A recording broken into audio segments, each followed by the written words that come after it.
Hello friends, આજે આપણે એક એવી વાનગી બનાવીશું જે ગુજરાતના રાજા મહારાજાઓને પણ પસંદ હતી. આ છે આપણી પરંપરાગત અને સ્વાદિષ્ટ રજવાડી ખીચડી. આ ખીચડી એક સંપૂર્ણ ભોજન છે અને તે પૌષ્ટિકતા અને સ્વાદનો અદ્ભુત સંગમ છે, જે એક વખત તમે બનાવી લીધી તો વારંવાર બનાવશો. તો ચલો જોઈએ કે આ શાહી વાનગી કેવી રીતે બનાવીશું.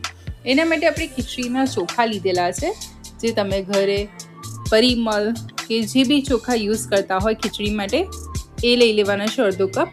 મેં અત્યારે દાળમાં પહેલી દાળ મગની છોડાવાળી લીધેલી છે, જે આપણે યુઝ કરતા હોઈએ છીએ ઘરમાં. એ છે મગની મોગર દાળ લીધેલી છે,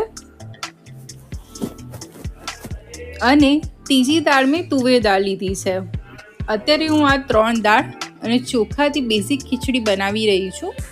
જો તમારે આના સિવાય જે બી દાળ યુઝ કરવી હોય, કે અડદની દાળ છે, મસૂરની દાળ છે, એ બી દાળ તમે આમાં યુઝ કરી શકો છો. અને આમાંથી તમારે જે દાળ સ્કીપ કરવી હોય એ દાળ સ્કીપ બી કરી શકો છો. હવે આપણે વાસણમાં ચોખા અને બધી દાળને એક વખત લઈ લઈશું. ફ્રેન્ડ્સ, અત્યારે મેં બધી દાળનું માપ મુઠ્ઠી પડતું લીધું છે. તમને જે પ્લસ માઇનસ કરવું હોય તે તમે દાળ પ્લસ માઇનસ કરી શકો છો. હવે પાણી લઈને 3 વખત આપણે એને વોશ કરી લેવાની છે, એટલે બધી વસ્તુ ક્લીન થઈ જાય. ત્યારબાદ 2 ગ્લાસ જેટલું પાણી એડ કરી અને અડધો કલાક એને પલાળવા દઈશું. અડધો કલાક બાદ તમે જોઈ શકો છો કે સરસ એવા ચોખાને પલળી ગયું છે. તો આપણે ખીચડીનો વઘાર કરવા માટે કુકરમાં 3 ચમચી જેટલું તેલ લઈશું. અત્યારે હું સિંગ તેલ લઈ રહી છું, કારણ કે ખીચડીનો શાકનો ટેસ્ટ એમાં બહુ સરસ આવે છે. તમને જે ગમે એ તેલ લઈ શકો છો.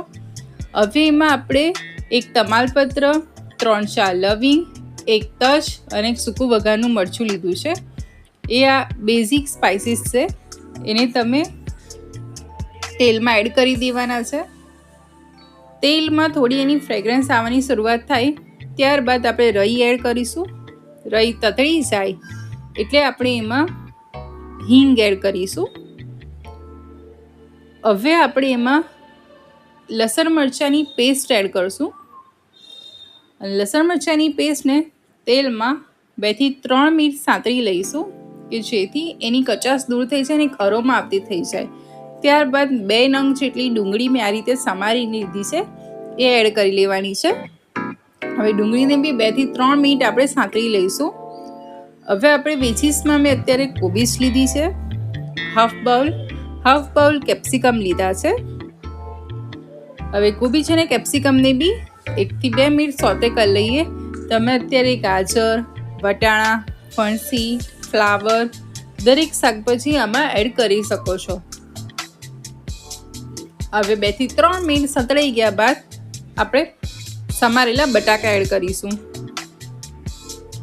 હવે વેજીસ અને બટાકાને ફરી 1 થી 2 મિનિટ સોતે કરી લઈએ.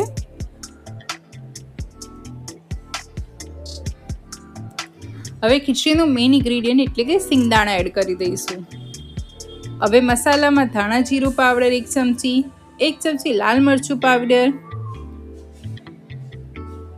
5 ચમચી હળદર એડ કરીશું, અડધી ચમચી ગરમ મસાલો એડ કરીશું, સ્વાદ પ્રમાણે મીઠું, અને બધા સ્પાઇસીસ અને વેજીસને બરાબર 2 થી 3 મિનિટ સુધી સોતે કરીશું, જેથી સ્પાઇસીસનું કચ્ચાપણું ના રહે અને એની સરસ એવી અરોમા આવતી થાય. ત્યારબાદ થોડું પાણી એડ કરીશું, કે આપણા સ્પાઇસીસ બળી ના જાય અને એની ફ્રેગ્રન્સ આપણી ખીચડીમાં બહુ સરસ આવે. 2 થી 3 મિનિટ થઈ જાય, તમે જોઈ શકો છો કે સરસ એવી ગ્રેવી, લથપથી ગ્રેવી જેવું થઈ ગયું છે. એટલે આ સ્ટેજ પર આપણે જે પલાળેલા દાળ ચોખા હતા એ એડ કરી દઈશું. હવે દાળ ચોખા અને વેજીસને બરાબર મિક્સ કરી લઈશું.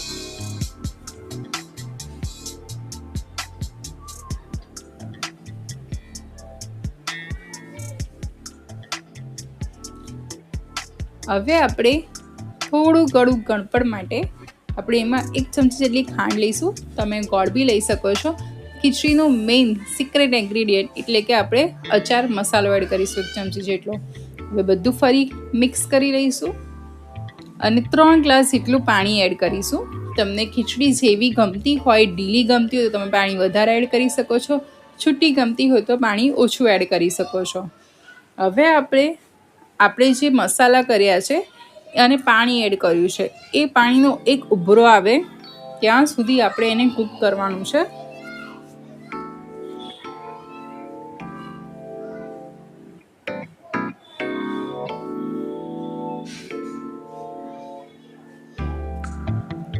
હવે આપણે 2 ચમચી જેટલું કાશ્મીરી મરચું એડ કરીશું કલર માટે. હવે એક ઉભરો આવી જાય ત્યારબાદ કુકર બંધ કરી અને ફાસ્ટ ફ્લેમ પર 4 વિસલ બોલાવી દઈશું. કુકર ઠરી જાય ત્યારબાદ આપણે ચેક કરી લઈએ તો આપણી ખીચડી પરફેક્ટ કૂક થઈ ગઈ છે. તો એક વખત એને મિક્સ કરી લઈશું. મિક્સ થઈ જાય ત્યારબાદ 1 ચમચી જેટલું ઘી એના પર ઉપરથી એડ કરીશું. ઉપરથી કરેલા ઘીનો ટેસ્ટ બહુ સરસ આવે છે.